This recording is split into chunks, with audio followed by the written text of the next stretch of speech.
اجيب لك ايه معايا وانا جاي؟ هاتلي زمان وناس زمان، وهاتلي الضحكة اللي كانت بتسمع الجيران،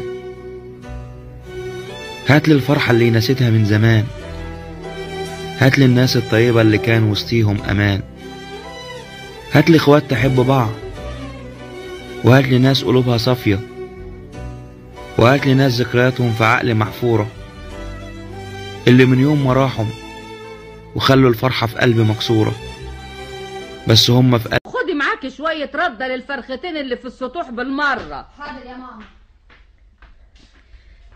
ادي احنا بقينا لوحدينا، اتكلمي يا ست وردة.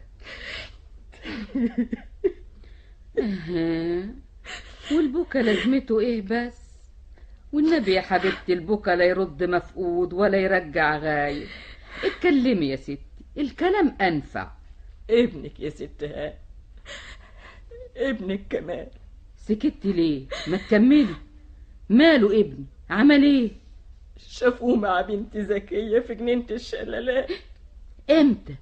ازاي؟ من ساعة بس. مصطفى بن المعلم علي جزر النقاش هو اللي شافه.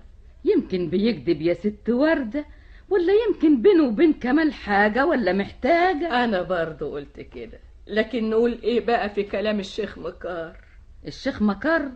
والشيخ مكر ده يطلع إيه كمان؟ صابي عم محمد المصري المزين.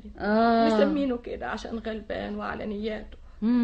إيه، ما هو الغلبان في الزمان ده بيهزقوه ويدسوه تحت الرجلين.